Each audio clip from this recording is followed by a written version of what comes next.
prohibited from exercising control over the content of independent, member-produced, public access programming. You didn't tell me which camera to look at. I don't know. Hi, welcome to the show, Constitution, Then and Now. Tonight my guest is President of the Quincy Police Patrolmen's Association, Bruce Tate, who's been on the show a few times, and Peter Crowley, the Treasurer, who's been on the show.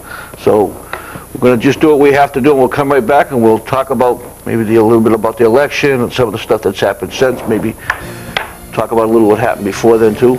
Let's talk about. Okay. Right back. Oh, beautiful for spacious skies, for amber waves of grain, for purple mountains' majesty above the fruited plain.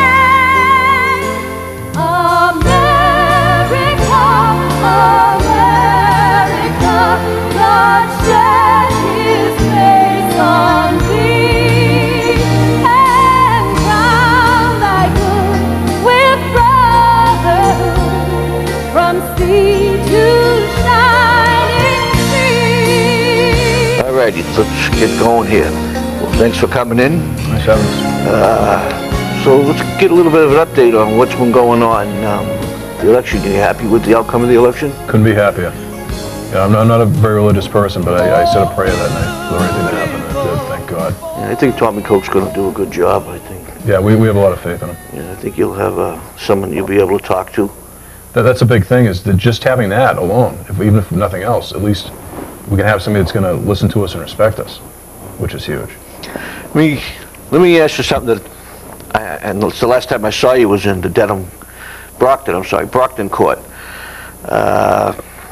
What happened? I mean, how did they come up with that? Correct me if I'm wrong, didn't in the Ledger, the Moscow Times, didn't it say that, who was the chief, the judge, the magistrate? The Creed magistrate, Kevin Creed. Okay, didn't he say that there was no probable cause? Am I correct in what I'm saying? That was his finding, that there was no probable cause. How could there be no probable cause in what the chief done? I have no idea, Don. I've been a police officer for almost 20 years, and I've never seen a more blatant disregard for the facts and the law than I did that day. It was an absolutely, totally shameless miscarriage of justice. I was disgusted by it. But you know, if there's any funny part about it, like, is the fact that, when did it come out? The day before Thanksgiving? Yeah, on a Friday. Yeah. Slow news day. Yeah. And Thanksgiving was Thursday, right? Yes. Yeah, so, you know, they had it was all planned, I think. Well, you know, it was interesting is we went in there and the clerk said, you know, his counsel talked to each other, meaning, you know, our attorney and the chief's attorney. And our attorney, being the reasonable person he is, said, I'm always willing to speak to counsel. So they went outside and there was this deal crafted, you know, whereas, you know, both sides had dropped the complaints. My opinion, this is my personal opinion, the decision was a foregone conclusion long before we walked into that courtroom. They were trying to spare the clerk the embarrassment of having to make that absolutely ridiculous, absurd decision. That's what it came down to, and we weren't going to let them. You know, if they're gonna bag the case and give preferential treatment to the chief of police, they're gonna have to do it under the public scrutiny. We operate under the intense microscope of the public scrutiny. They should have to also. And also, O'Brien said, he goes, I want my day in court. I want all the facts of the case to be heard. And obviously they didn't, because they just came out and bagged it.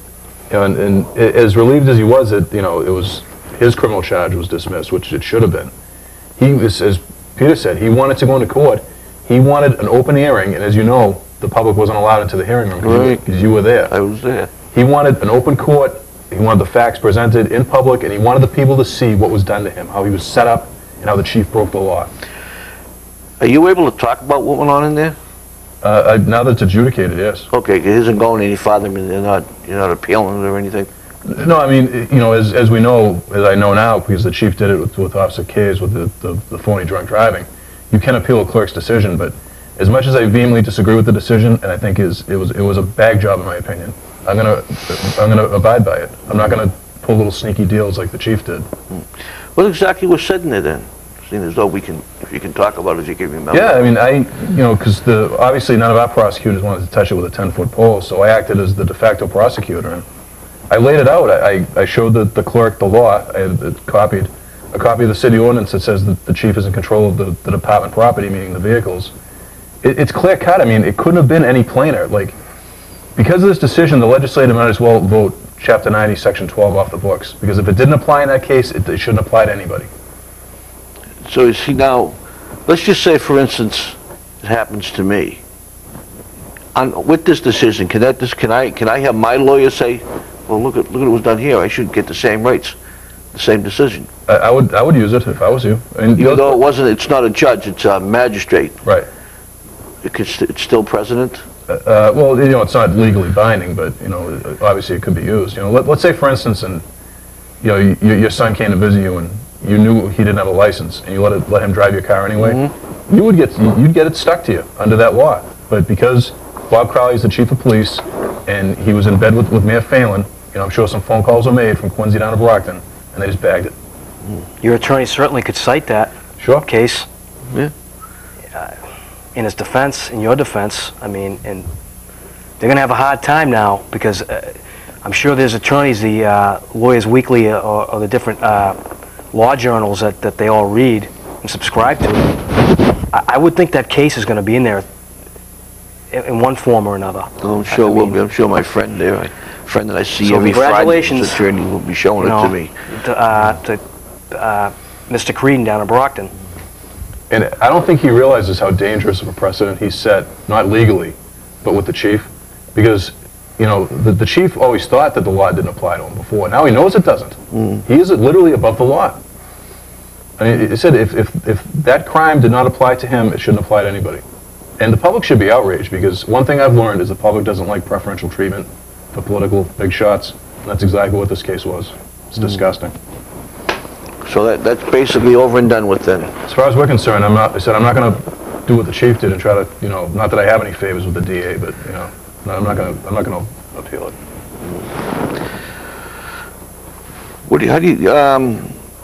There was one in this Officer Keys you mentioned. Kays, I'm sorry. Is he still fighting, going forward with his case? Well, we're fighting a war on two fronts with him. They still haven't paid him his back pay. That's 2.5 years? Yes. He was out of work for 2 years. They owe him back pay for 2 years. But he's working now, and is he being paid? He's being paid his regular salary, but the arbitrator that reinstated him to the position, part of the arbitration award is that he be given his back pay, and they haven't paid him a single penny. So there's back pay for the back years that he was suspended. And we believe that should include an average of details and overtime that he would have worked. Because it's only fair, But the city doesn't think so. But as I've said before, instead of the city paying him just his base pay, what they think they owe him, and we can bicker about the difference later, they haven't paid him a single dime. And not only that, it's we had to go back in front of the arbitrator. Peter was there, and he can tell you about the ridiculous demands the city was trying to make. The city, we met in mid-December with the city about finishing up this case and at least getting him his money that they owe him, the 18 months that they owe him. And so we walked in there, we sat down with them at the table. It was Roberta Ketty, the director of personnel for the city, David Grunenbaum, who's the counsel they attain on I guess like a per diem basis. They brought him in, and they said, look, we will give you your back pay that we owe you today. Basically, we'll cut you a check if you sign a release saying that you won't sue the city, basically relinquish your rights, don't sue the city, and that we can't talk about it on our website or on your show. So Officer K said, this is ridiculous. I'm not giving up my rights. I'm not signing anything, but I want my money that you owe me. Well, we can't pay you then. So what happened was that they said, look, we'll go back. We're going to go upstairs. We're going to talk to the mayor. We'll see what he has to say. And they also made, in their initial deal that they wanted to make, they said that you won't sue Chief Crowley or the city. So they went up to talk to Mayor Phelan. They come back down about 15 minutes later, and they said, look, do with Chief Crowley what you will, but you can't sue the city, meaning the mayor. And,